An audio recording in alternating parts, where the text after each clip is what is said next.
I think during the first launch of the launch of the high-level panel, one thing which was categorically requested was actually we need to showcase what are some of the good practices emanating from Africa.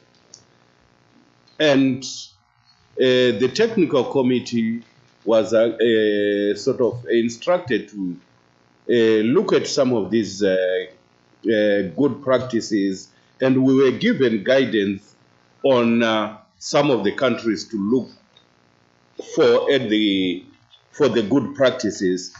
And I remember we chose, the high-level panel chose Morocco because of the international cooperation on migrants, the settling of migrants, and also the issues of trafficking and smuggling of migrants.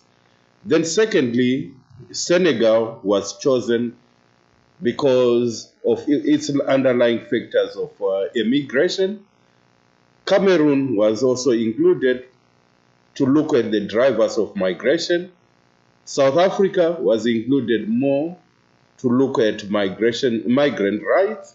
Then we had, lastly, Ethiopia, which the diaspora contribution to development is quite evident.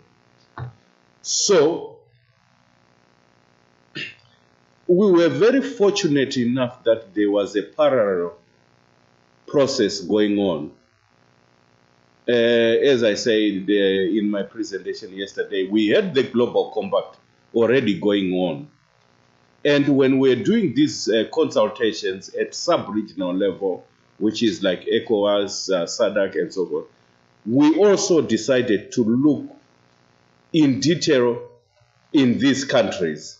So when we went to North Africa, we actually looked at Morocco in detail. We engaged people who were coming from Morocco. We did the same during the visits to Senegal, and eventually we also assigned a senior sort of researcher to look at some of the issues which came out of the consultative process. So I'll quickly run through the documentation and the evidence we generated for each of the countries. So for Morocco, we all know the challenges which it has with irregular migration prevalent to Spain across the Straits of Gibraltar. Then the growing number of irregular migrants on the Western Mediterranean route. I think IOM documents this very well. The changes in the routes of migrating to Europe changing as others close, others open. And now the predominant route is the Western Mediterranean route, which is where Morocco is located. Then mounting pressure on Morocco from sub-Saharan migrants hoping to transit to Europe. So there are quite a number of migrants who get stranded and coming from south of the Sahara. Then legalization of migrants to access economic opportunities. We know the economy of Morocco is doing very well. And there are a lot of people seeking opportunities in Morocco if they fail to go to Europe. So what has Morocco done? Morocco firstly has introduced an active, inclusive legislative efforts on migration. It has also engaged on eliminating human trafficking, prosecuting transnational criminal networks, and protecting and assisting of victims of trafficking. Then partnerships and cooperation. We all know the Rabat process, where 60 European and African countries are actually cooperating on migration. And Morocco has actually settled some of these migrants who have been in that country for a long time. They've been given citizenship, residence. They are allowed, their children are now allowed to go to school. They are also being given identity documents. And that, we think, is one of those, initiatives which really needs to be replicated in a number of African countries. Then Senegal, the second case study, it's a major destination of migrant workers in West Africa who are because of its economic prosperity. And it's characterized by intra-regional migration flows and commitment of Senegal regarding regional and integration in the ECOWAS.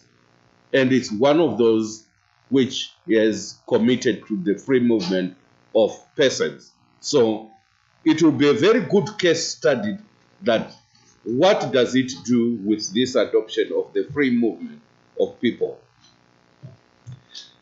Cameroon, a very interesting country, one of those countries which is growing very, very fast, and its age structure is changing so much. It's a young population, so we have a lot of Cameroonian youth who are unemployed, and its migration stock is actually estimated to be one of the highest in Africa. If you remember the figure I gave yesterday, it's around 2%, but for Cameroon, it's almost reaching 3%, so quite high. And I think it's something which we rudimentarily sort of know that you meet Cameroonians and Nigerians in most places. So that's the extent of migration from that particular region. Then the differential growth in urbanization in Cameroon, it's also a very interesting, where you have two very big cities which are sort of the source of rural to urban migration. And I think, as you indicated yesterday, rural to urban migration is the first step in the migration process, and we call it stepwise migration. People migrate in leaps and bounds. They go to the next place where they think opportunities are, next until they go over the border. And Cameroon has put in policy measures affecting international migration originating in Cameroon. They have what is called Article 13.2 on the Declaration of Human Rights, which stipulates that everyone has the right to live in any country, including his or her own country of origin or destination. So it's a very flexible law which says we welcome people to come into Cameroon. We also welcome our Cameroonians to go out. And I think when we were doing demography in the 80s, Cameroon was known for its pro-migration policy. Okay, let me go to South Africa. I think we know the issues about South Africa of xenophobia, and there are a number of strategies. I think the most important one, which I can mention in the interest of time, is actually how local government is being involved in the fight for xenophobia. They think starting from local government will be the way to. Then Ethiopia. Ethiopia is one of the most progressive diaspora policies, and those, most of the initiatives are meant to attract remittances. One of the biggest man-made lakes will be the Renaissance Dam, which is actually being funded by the diaspora bonds. And also, Ethiopia has given 2 directives to the National Bank of Ethiopia aimed at increasing access to fast, reliable, and safe remittances and reducing the cost of remittances. Very progressive directive. Then all the Ethiopians are given what is called an Ethiopian origin card. All Ethiopians who are outside and would want to maintain that link with Ethiopia, they are given the Ethiopian origin card, and it allows them to conduct business and carry out other transactions even before they have acquired nationality. So we have these countries which have these progressive initiatives on migration.